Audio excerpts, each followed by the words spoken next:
Hello and welcome back to Mondo Musings. I'm Nicardo McLean. Now with the Jamaican National Senior Championships about a month away, a very interesting competitive picture is taking shape in the women's 100 meters. Heavily bemedaled sprint queens, prospective princesses, would-be contenders, and probable pretenders are all in the mix.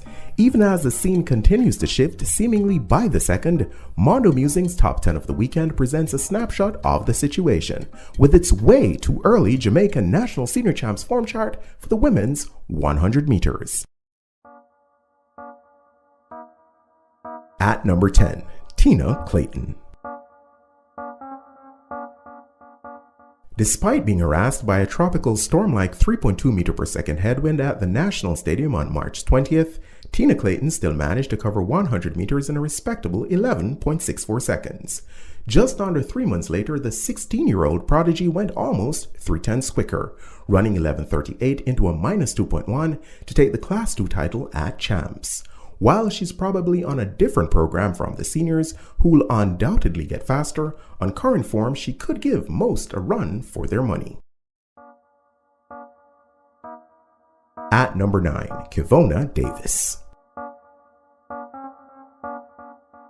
Texas Lady Longhorn Kevona Davis's up-and-down freshman campaign was summed up by her showing at the recent Big 12 Outdoor Championships, where she ran a season's best 11:25 in the prelims with the assistance of a 0.5 meter per second tailwind. The following day, backed by gusts significantly greater in magnitude, she produced a time over a tenth slower. Her iffy start, which likely lies at the heart of these inconsistencies, may well be behind the decision to have her compete in the 200 meters only at the upcoming West Regional Qualifiers, or just maybe the half lap, where she owns a season's best time of 22:89, will become the primary focus for the rest of the season. At number 8, Shamira Williams. Former Clarendon College, UTEC, and MVP product Shamira Williams approached her 100-meter opener on March 13th with a typical and refreshing aggression, ripping off an impressive 11:34 PB into a stiff 1.7 meter per second headwind. Her 11:45, while finishing a close second to Natasha Morrison just a week later, was only slightly less impressive. Having also flashed eye-catching speed endurance over the half lap, there is every chance that the ascending 25-year-old could cause a stir in the shortest sprint. With her Tokyo 2020 outlook in the 100-meter hurdles looking rosier by the race, though, she may yet decide that discretion is the better part of valor.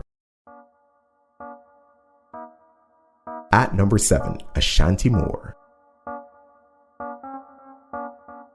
On March 20th, while flying the Zylac Athletic Standard, Ashanti Moore powered her way through a 1.6 meter per second headwind to set a season's best at Jamaica's National Stadium.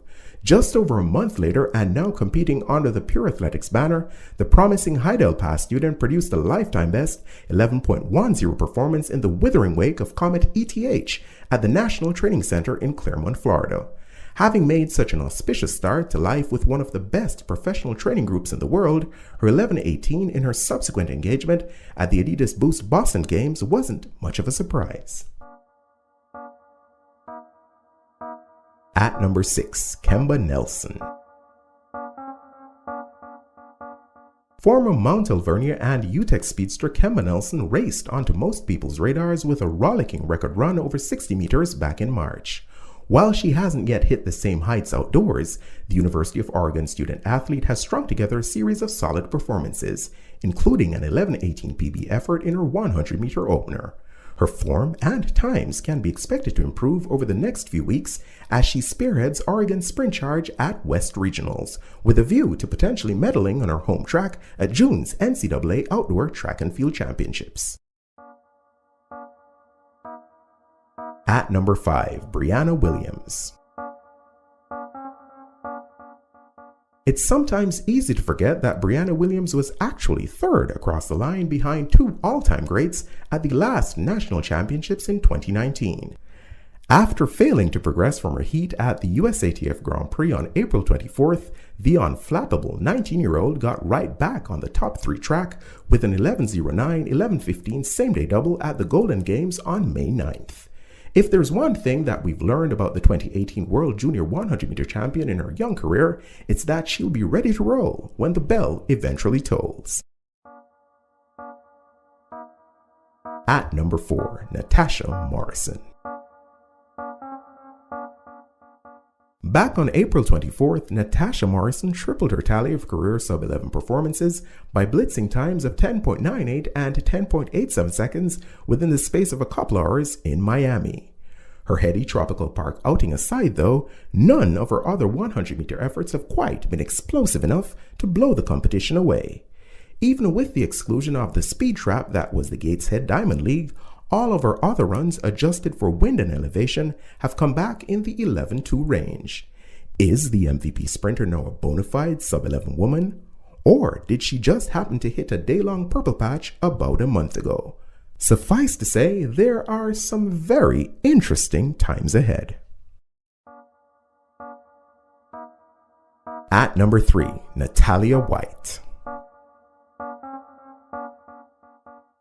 Like everybody else, Natalia White was slowed significantly by the suboptimal conditions in Gateshead, returning a time of 12.03 seconds in a failed bid to advance from the heats. One has to go all the way back to Champs 2015 and the evening of our sojourn at St. Jago to find the last time that the 2014 Youth Olympic 200-meter champion took more than 12 ticks to cover 100 meters. It's an obvious testament to her consistency, which is a quality that has again been on full display this season. It's surely only a matter of time before the 23-year-old crashes through the 11-second barrier. At number 2, Shelly Ann FraserPrice.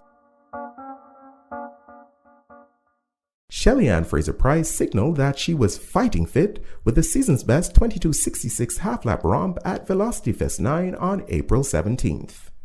Over a month later, in her highly anticipated 100-meter debut, she returned a heat time of 11.62 in gray, headwindy Gateshead, which was followed up with 11.51 for fourth in the subsequent final. Unsurprisingly, the two-time Olympic 100-meter champion appeared to keep the rocket-fueled start, for which she's become famous under wraps on both occasions. It's almost a given that she's already in sub-10 basic shape, with almost a month to go before the first of two sizzling summer showdowns. And at number 1, Elaine Thompson. Following a slightly sluggish 100-meter opener at Velocity Fest 9 on April 17th, there were some doubts expressed about the reigning Olympic champion's ability to defend her title against all threats, whether domestic or foreign, in Tokyo. Any such concerns, though, were quickly raised when she serenely disassembled a quality final field in just 10.78 seconds at the Pure Athletics Sprint Elite meet on May 2nd. If her lingering Achilles issues can be kept in check, she'll have a good shot at claiming her 5th consecutive national 100-meter title towards the end of June.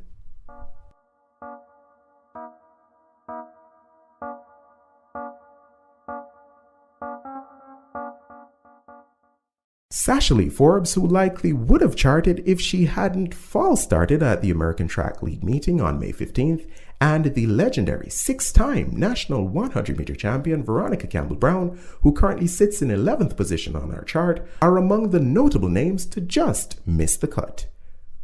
Others within touching distance of the top 10 include Kiara Grant, whose form should get a boost at the upcoming NCAA East Regional Qualifiers, and quarter-miler Renisha McGregor, who's been pulling a Fred Curley with a streak of 100-meter victories on the local circuit in recent weeks.